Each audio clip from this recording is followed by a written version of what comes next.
Hi, everybody. I'm Catherine Rose, founder and CEO of channelWise. channelWise is the platform that provides channel partners access to vetted, been there, done that experts for one-on-one video consultations to help them go farther, faster in their business. Today, I am so thrilled to have with me a friend, channelWise expert, and founder and owner of MSP Sales Revolution, Jennifer Bleam, also known as the Cybersecurity Sherpa. Welcome, Jennifer. Thank you so much, Catherine. I'm so excited to chat with you. This is going to be a lot of fun. So tell us a little bit about you and how you ended up in this situation, not only being so passionate about sales, but sales for MSPs, because it is such a specialized niche. Yeah, it really is. So it's interesting. I've got a pretty deep background in sales and marketing, and I've always sold intangibles and very often services. So health insurance, life insurance, disability. And I love sales. I love marketing. I'm literally a lifelong student of both of those things. And so that was kind of my world before I met my husband. Then we got married. He started an IT company, and he was really struggling to market it. How do we do? There was no we at the time. It was him. I was taking care of the little munchkins, but he was like, I'm having trouble doing lead gen. I'm having trouble closing sales. And I'm like, well, I happen to kind of be really good at that. Like pre-children, that's what I did. So that was really my first foray, is kind of lightly coaching him and helping him figure out how to do his messaging and how to get out into the world and how to shift from being a technologist and shift to being more of a CEO or an owner. So it started with my husband, and then I gradually worked with a couple of vendors. And then most recently, about 4 years ago, with the cybersecurity vendor. So that was really my foray into cybersecurity. And again, all things sales and marketing is what I was always in charge of. Well, and we both love sales. I mean, I'm just a huge fan. Obviously, I've been doing it pretty much all my career. I would say I'm more of a sales marketer. You know what I mean? So I need someone like you. Oftentimes that's why we're friends. Yes. To say, hey, let's rethink this messaging, right? And but I think what is really important too is the fact that you helped your husband who had an IT company really understand this. And so that probably gave you a really good background into the challenges that MSPs face. So talk a little bit about those. Yeah, it's interesting. So a lot of MSPs, because they are technologists, they fall in love with the technology and they vet technology heavily, and they should do that. I don't want that to change. I need people like that. I don't know how to ask the right questions, and I don't necessarily, know, do I want machine learning or AI or so I'm not asking anybody to change the way that they vet solutions. But because most of my clients are vetting the solution, and then the next day or the next month, they're walking into a sales conversation, they have to be adaptable. They have to take off that geek hat and put on the CEO hat and be like, okay, I'm now talking to an attorney. This attorney does not care about machine learning and AI and the latest, greatest EDR, MDR, XDR, whatever the latest thing is that's coming out. The attorney cares about tracking their time, expanding their business, showing up to court on time, like all the things. And so it needs to become a business conversation. And that is really the hardest shift, because almost all MSPs and MSSPs are natural technologists. But they have to remember that they're talking to clients and prospects that often hate or barely tolerate technology. And so that knowledge has to be in their mind, that they can't speak technology. They really need to translate it down. They need to talk about the benefit to the client and benefit to the prospect, not the features, not the things they talk to their peers about and get excited about. Yeah. I do think that obviously is a problem. It's a problem for a lot of salespeople in general, right? Yes. But particularly with MSPs, oftentimes the owner tends to be the first or the only salesperson, right? Yes. So it's even more important for them to be able to get out there. What about them then being able to replicate it? So as I said, oftentimes it's the owner is the first and maybe only salesperson. But as folks start to scale, right, Yes. being able to replicate that sales process and those conversations are so super important. And I know you are very process driven. I aspire to be you one day. So talk about the processes that you put in place that then MSPs could maybe use to not only, really hone in on their sales process, but then replicate it for scale? Yeah, 100%. And so, again, because most of my clients are technologists by trade, they love SOPs, they love process, they love if-then statements and pivot tables and all of those things on the technology side of things. But for some reason, when they start to get into marketing and sales, which is a little more on the artsy side, it's not quite so logical. They freeze up a little bit and they don't have a process for sales. They don't have a process for marketing. And so what I explain is this is just a flow chart. This is just an SOP. So it's not, if I say, hey, what do you do? Well, I first walk in and I chit chat with the client. Okay, how long do you do that? Well, 3 to 4 minutes. Okay, what kind of things do you talk about? Well, guess what? That's the beginning of your sales process. Like that, now that we have it on a whiteboard or a Post-it note, or like it doesn't, the tool doesn't matter. You could have it on a whiteboard in your office. You could have it in a Word document. You could have it in a fancy clickable tool. Tool doesn't matter. The process is simply, what do we do? How do we get from the top of this process to the bottom of the process? And then what is that bottom? Like what's the goal of, let's say, the initial sales call? Is the goal to try to get them to buy? Is the goal to get them to commit to a security audit or a security assessment? Is the goal to let you come in and do an assessment on their insurance readiness and cybersecurity readiness assessment? So what are we trying to get to? And the salesperson that's walking into that conversation is the one that needs to know, where are we trying to get to? It's the old adage about, if you don't know where you're trying to get, then any road will do, any path will do. And so there needs to be a line, like, okay, I'm going to walk in and I'm going to chit chat, but everything that I'm doing in this whole conversation needs to get me to point B. And it is you, the salesperson, that should decide what is point B.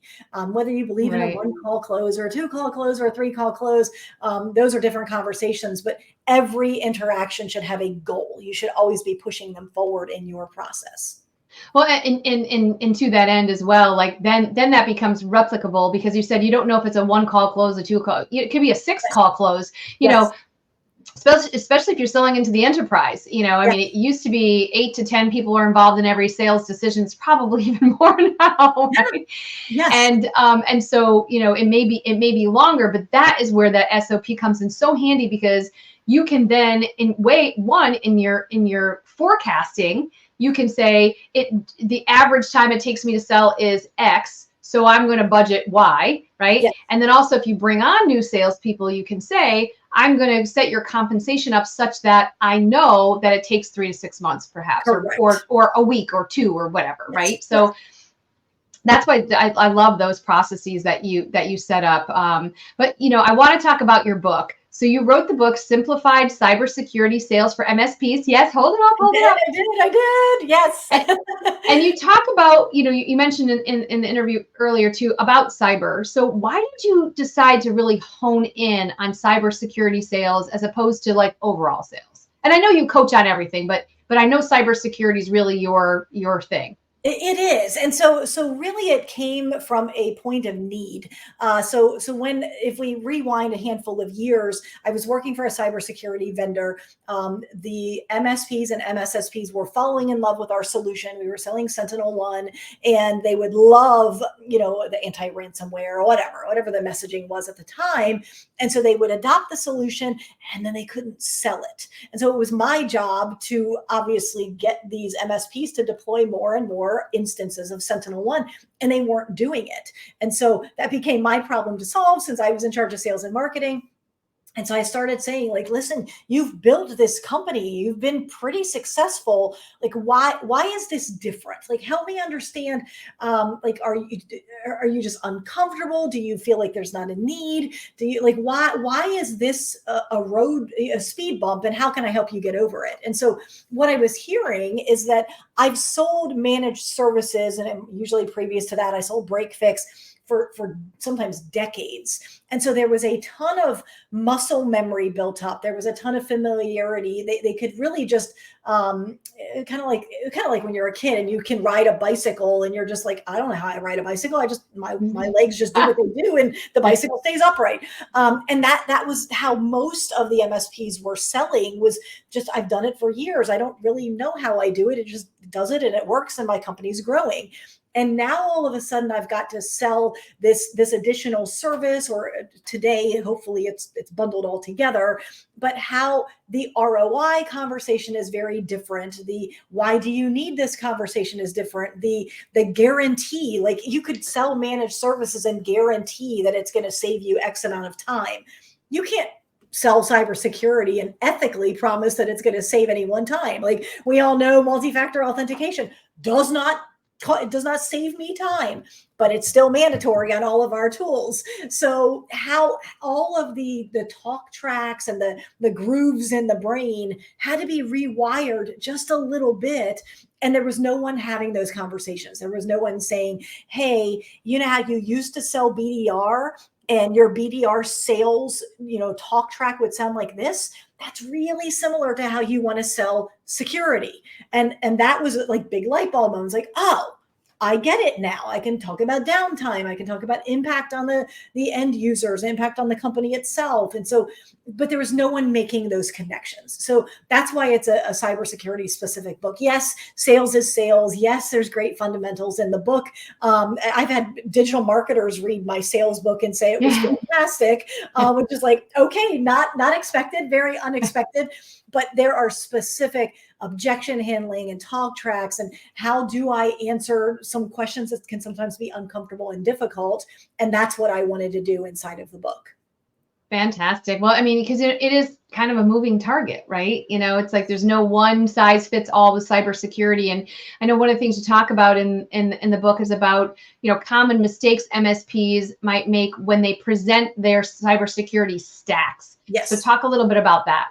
Yeah, so we talked about one already, which is to get too technical. So I won't revisit that too much. But the second thing is that they will often sell point solutions. And I'm not hearing this quite as much today as I was a few years ago, but I am still hearing it. So in other words, especially with incumbent clients, not so much new clients. New clients come in and you sell them everything. You're like, you have to have my managed services. You have to have my security. Maybe you present it as two pieces. Maybe you present it as a bundle, but they're buying everything. But existing clients, sometimes there's a little more emotional investment or some head trash around how do I get my clients from what was acceptable 5 years ago to what is really, the bare minimum today. And what happens is you go in for your quarterly business reviews, and every quarter you're selling them just a little something extra. And that's a really, really big mistake, because number one, it's a recipe for disaster. They have to accept the client has to accept the meeting. Then they have to say yes to everything you're trying to sell them. And then in about 2 years, they will have everything that they should have today. Okay. Which means you're always playing catch up. You're always behind.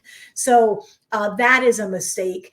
And then another common mistake is the expectation that your client or your prospect knows what you know. And if they don't know it, it's because they're burying their head in the sand and they're just choosing to not buy. And therefore that makes them a bad client. And so you just don't want them.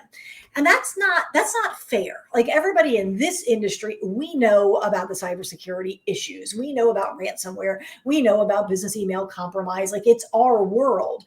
But you can't make the assumption that the accountant down the street or the attorney, in the next county is reading the same trade publications. Right. Like they are trade publications because it's our industry, it's our trade. And just because they don't know doesn't mean that they're going to be a bad client or they don't value cybersecurity. They're simply ignorant. And so you have to go into the conversation understanding that you're at one point, like, they're probably woefully underprotected. This could take their business down, and they're completely oblivious. And so you have to realize that and help move them along the contingent and say, having an educational conversation to move them to be closer in alignment with reality.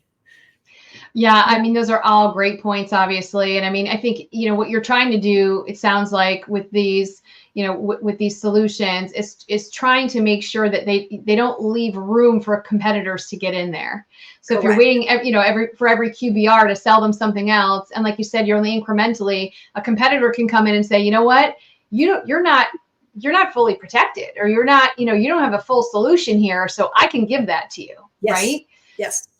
I wanted to ask you also, because obviously we work at channelWise with a lot of vendors, and and I've worked with them for many, many years, as have you. And sometimes the vendors objectives for sales is net new logos. And the MSP's objective is, of course, they want net new logos too, but what about landing and expanding, right? So how do they handle that when it seems that the goals are a little bit misaligned, especially for MDF funds, right? So they want to go for MDF or co-op or whatever you want to call it, and they put together this plan, and they're like, but wait a second, I have this thus and such regional hospital, right? But each department has its own budget. So I could add net new logos inside of there, but the vendor looks at it as it's just still one hospital. Talk a little bit about how they can kind of solve for that.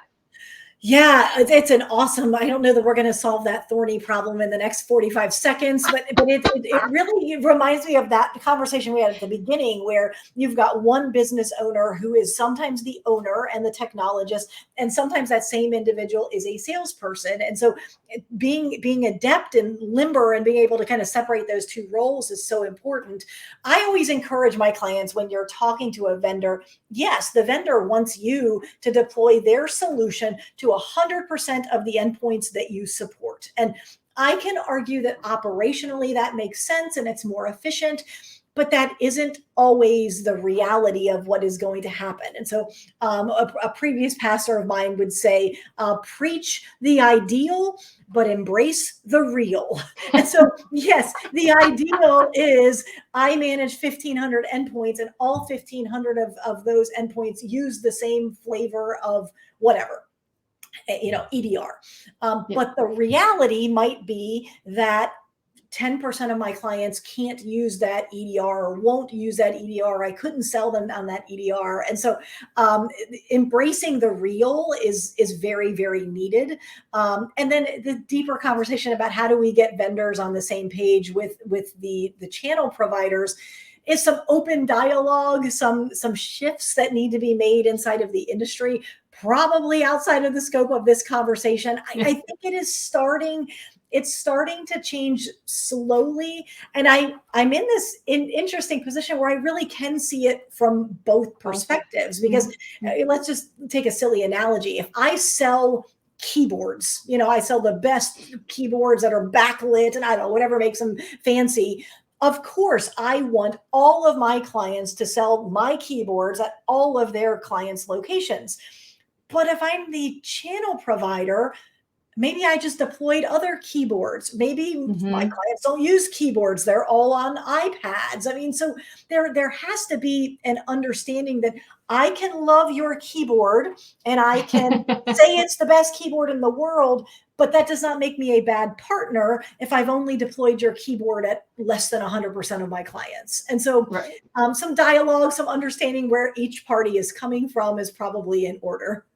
I think that's a great point, because oftentimes it is just opening those conversations. Yes. No assumption from the vendor to say, Mr. Partner, Miss Partner, you're not selling my stuff, and no assumption from the partner to say, well, that big bad vendor is mad at me because I didn't sell their stuff, right? Yes, so it's like the channel is a small world, and we know that level of communication. So if you are, it sounds like what you're saying is, if you are engaged with a particular vendor, just open up those lines of communication, explain to them, this is what our business plan is. If they're not doing quarterly businesses reviews with you, do it with them. Right. You know what I mean? And try to get aligned and on the same page. I know you have, a lot of courses and things like that you offer, and want to give you an opportunity to talk a little bit about, the coaching that you do.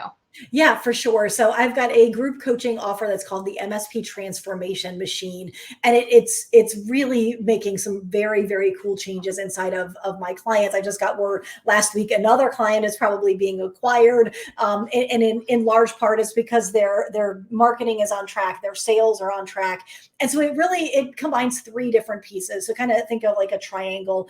The first is the curriculum. That's a course. It's proven best practices, what is working today to get the word out, how do we lead gen, how do we message, and so that curriculum is a big piece. And then coaching, this is very unusual. I've had people tell me I'm insane, but my clients actually get unlimited coaching with myself and my coaching team. If they need a 30-minute call, they can book it anytime. If they need a 10-minute call, they can book it anytime. So unlimited coaching, so curriculum, coaching. And then the third thing is the community.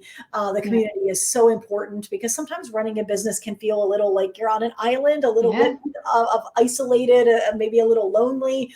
And so that's what the group is all about, and the group coaching is all about. And the goal is to help my clients install a proven marketing and sales system framework inside of their business, so they can execute, so that they can be master marketers and add that MRR every single month. So that's one thing that I have. And then the other thing is that this book is is on Audible. So we just hit that on Audible. So super excited about that as well. So everybody has access to that for sure.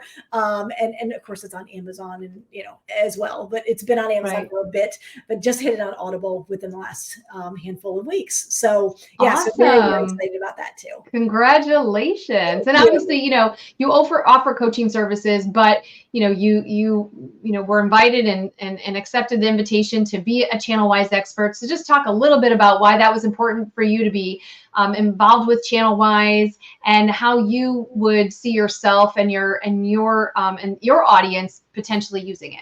Yeah, so obviously I have a group coaching arrangement with dozens of clients, and so they engage with me on an ongoing basis, and that's fantastic.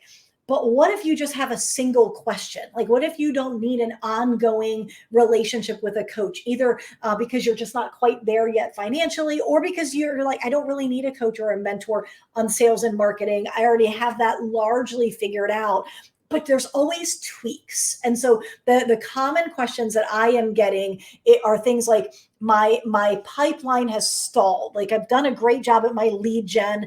These would be those slightly more mature companies. I've done a great job with my lead gen. We're piling leads in. We've got a decent sales process, but the bottom of my pipeline is bloated, and the deals are stalling, and our projections are off. Where we think we're going to close this many, and then they don't close. And so, how do we solve that? Like, that's a very tight problem, which by the way is great. Like the first part of solving a problem is to get really clear on what the problem is. And that is a very chronic problem that literally we can solve inside of 30 to 40 minutes. And so that's not something that you need a 6-month or 1 year engagement to solve. That's something that you can book a call with me through channelWise and Channel Experts and get that one single problem solved. On the opposite end, if you're not quite that mature and you're saying, I'm just getting started, I'm not really sure I don't even know what a marketing plan looks like. I don't know what lead gen is. Is social media important? And so sometimes I get people coming to me and they're in brand new kind of startup mode. And they're like, how can I lay a solid foundation? Which is such a fantastic question. It's what's probably one of my favorite questions, because if you lay a solid foundation, if you start saying, I am committed to this, I'm growing this size company by this date, but what are the pieces I need to have in place to get there as quickly and easily as I can? Those are great questions as well. And so these are just two tangible examples of the type of things that people can come and ask me. Thank you so much. I appreciate you. We appreciate you being part of channelWise and our expert community. And of course, for joining us today. Thank you so much, Jennifer. It was so great to spend some time with you. And those of you out there, if you'd like deeper advice on this topic, you can head over to Jennifer's channelWise profile. We'll go ahead and put that link into the comments in the chat there. And if you have other questions, on any different type of topic that can help move you forward through your critical business challenges. We have a lot of experts on the channelWise platform all ready to help you or your partners go farther, faster in their business. Thanks again, Jennifer. Thank you, everyone, for joining us. And until next time. Okay, end it.